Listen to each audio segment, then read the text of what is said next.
तो दोस्तों आज का टॉपिक है रशियन फॉर्मलिज्म। अगर आप रशियन फॉर्मलिज्म को पूरे अच्छे तरीके से समझना चाहते हैं तो इस वीडियो को पूरे तरीके से देखिए ताकि आपको समझ में आए कि रशियन फॉर्मलिज्म क्या है और ये कब स्टार्ट हो रहा है और कैसे ये आगे बढ़ता है। तो चलिए देर ना करते हुए वीडियो को स्टार्ट करते हैं। रशियन फॉर्मलिज्म आज पढ़ लेते हैं। तो रशियन फॉर्मलिज्म क्या है? What is Russian formalism?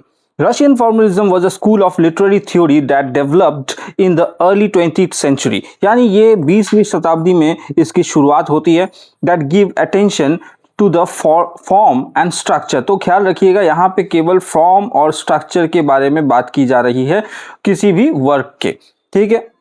तो फॉर्म और स्ट्रक्चर को लेके ये पूरा खेल चलता है।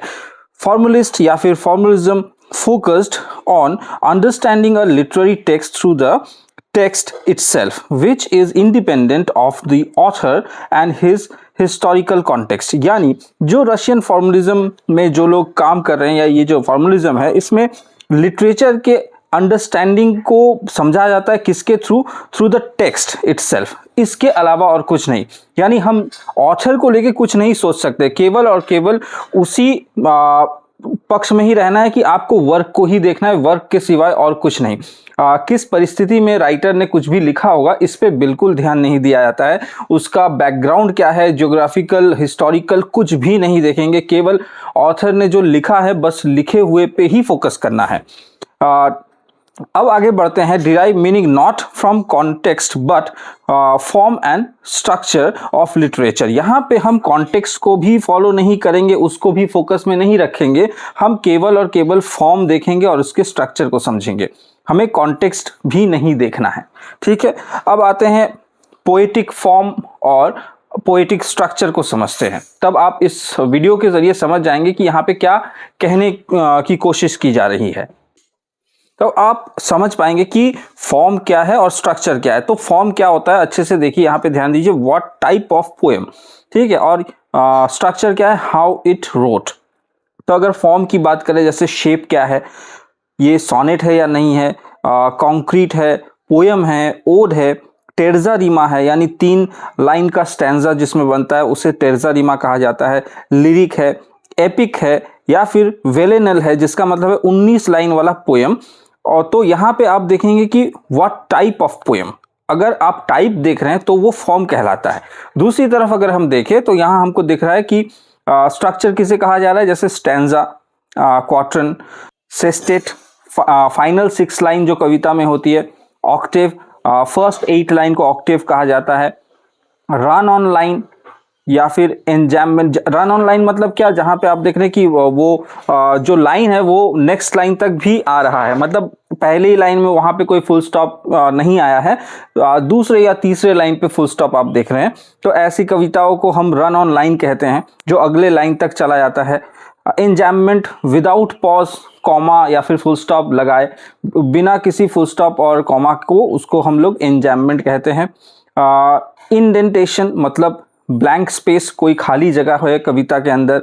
राइम स्कीम क्या होता है, जैसे ABCD जो राइम होता है, AB CD जो आप शेक्सपियर की राइमिंग को समझते हैं, और वो किस पैटर्न में लिखा है, जैसे यहाँ पे आयम्बिक पेंटामीटर में अगर लिखा है तो ये, इसके अलावा आयम्बिक के सिवाय और भी बहुत तरह के होते हैं।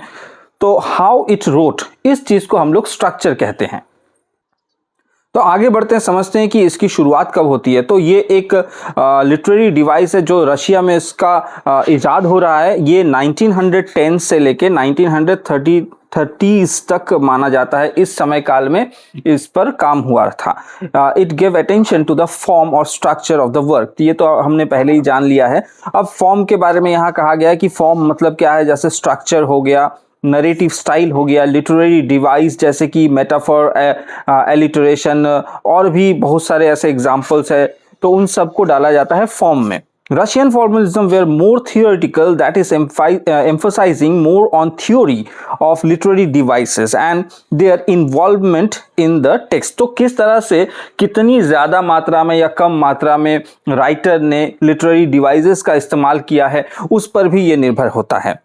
रशियन फॉर्मलिज्म तो हम समझ चुके हैं। आगे बढ़ते हैं कि आगे क्या बताया गया है कि meaning of the work of literature could not be found in the context और सब्जेक्ट मैटर अलोन। तो कहा जा रहा है कि जो ये परिस्थिति है, इसमें हम लोग क्या नहीं कर सकते हैं कि इसमें हम लोग कंटेंट के जरिए या सब्जेक्ट मैटर के जरिए केवल लिटरेचर को नहीं समझ सकते हैं, but rather in the way that the context was organize and presented. मगर यहाँ क्या देखा जा रहा है कि किस तरह से प्रेजेंट किया है। जैसे कि एग्जाम्पल के तौर पे अगर मैं कहूँ तो खाना आपने बनाया है, वो बड़ा ही स्वादिष्ट हुआ है, मगर उसके उस स्वाद को परखा नहीं जा रहा है। यहाँ पे ये परखा जा रहा है कि आपने किस तरह उस डिश को प्रेजेंट किया है। जैसे कि आप लोग रेस्टोरेंट में देखते हैं कि किस तरह से सुंदर तरीके से पत्तियों से घेर के या फिर सॉस को इस तरह से डिज़ाइन किया जाता है कि देख के वो आपको आपके मुंह में पानी आ जाए। मतलब देखना, प्रेजेंटेशन। तो focus on the presentation, not on the content. तो चलिए अभी ये पार्ट अगर आप सॉल्व कर रहे हैं तो समझ जाइए, आपको थोड़ा बहुत होने से भी समझ में आ जाएगा। अगर आप नहीं भी समझते तो इन क्वेश्चंस के द्वारा जो नेट में आ चुका है ये सब सवाल, तो आप इससे बहुत ज़्यादा मदद ले सकते हैं। तो चलिए स्टार्ट करते हैं क्वेश्चन आंसर सेशन। ये सब प्रीवियस ईयर से क्वेश्चन लिए गए हैं। पहला क्वेश्चन है, which of the following term is defined as the artistic arrangement और manipulation of raw story events into a plot. तो इसका ऑप्शन आपको दिख रहा है, फेबुला, सुटसेहेट, डीफैमिलियराइजेशन और फोरग्राउंडिंग। तो इसका आंसर क्या होगा?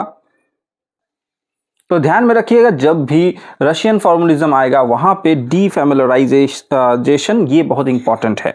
आगे बढ़ते हैं, क्वेश्चन नंबर 2 पे आते हैं। Who propose the concept of defamiliarization in his work art as technique. तो ये किसने किया था? तो इसका ऑप्शन आप यहाँ पे बहुत सारे देख रहे हैं। तो इसका सही आंसर है विक्टर स्लोवोस्की। ठीक है, इसका सही आंसर है विक्टर स्लोवोस्की। आप चाहे तो इन सब क्वेश्चंस को नोट कर सकते हैं ताकि आपको याद रहे अच्छे से।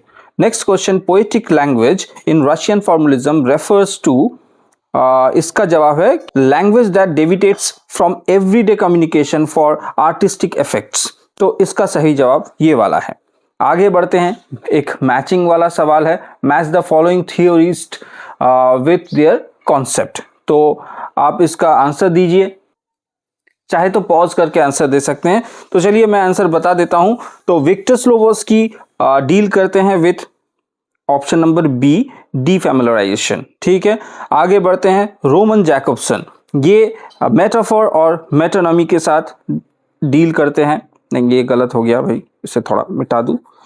हाँ, इसका है option number D, metaphor and metonymy. इसके बाद है जेन मुकरोविस्की, इनका जो कॉन्सेप्ट वो मैच करता है फोरग्राउंडिंग, ऑप्शन नंबर ए।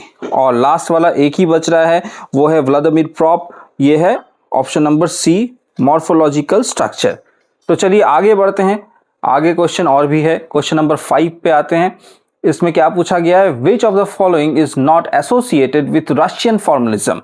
तो यहाँ पे कौन सा नहीं है भाई? ओपोजास तो है, मॉस्को लिंग्विस्टिक सर्कल है, लिटरेरीनेस और रीडर रिस्पॉन्स थ्योरी। तो इसका जवाब है रीडर रिस्पॉन्स थ्योरी।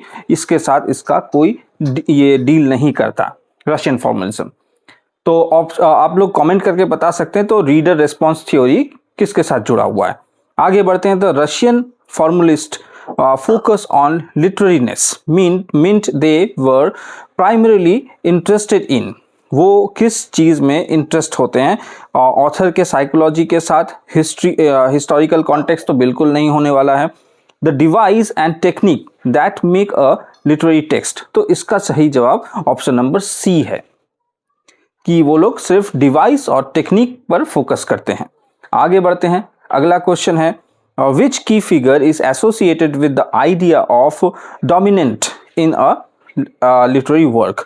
तो यहाँ पे कौन है? तो इसका जवाब है Roman Jakobson. Roman Jakobson deal करते हैं द डोमिनेंट। रशियन फॉर्मुलिज्म, अगला question, Russian formalism was heavily criticized and suppressed in the Soviet Union for lacking what। तो किस लिए उन्हें क्रिटिसाइज किया गया, कि उनके अंदर क्या चीज की कमी है? तो वो है पॉलिटिकल स्लैश मार्क्सिस्ट पर्सपेक्टिव। क्यों? क्योंकि हमेशा अगर हम मार्क्सिज्म पढ़ेंगे तो हमको पता चलता है वो समाज के साथ डील करता है। तो रशियन फॉर्मुलिज्म कहता है कि समाज के साथ कोई डील ही नहीं है, डायरेक्ट हम वर्क को देखें, उसके बैकग्राउंड को ना देखें तो ऐसा हो नहीं सकता। इसीलिए जो मार्क्सिस्ट अप्रोच है उसके जरिए अगर हम देखते हैं, उस पर अगर हम सोचते हैं तो हमें मिलता है कि ये क्रिटिसाइज करने लायक है। आगे बढ़ते हैं।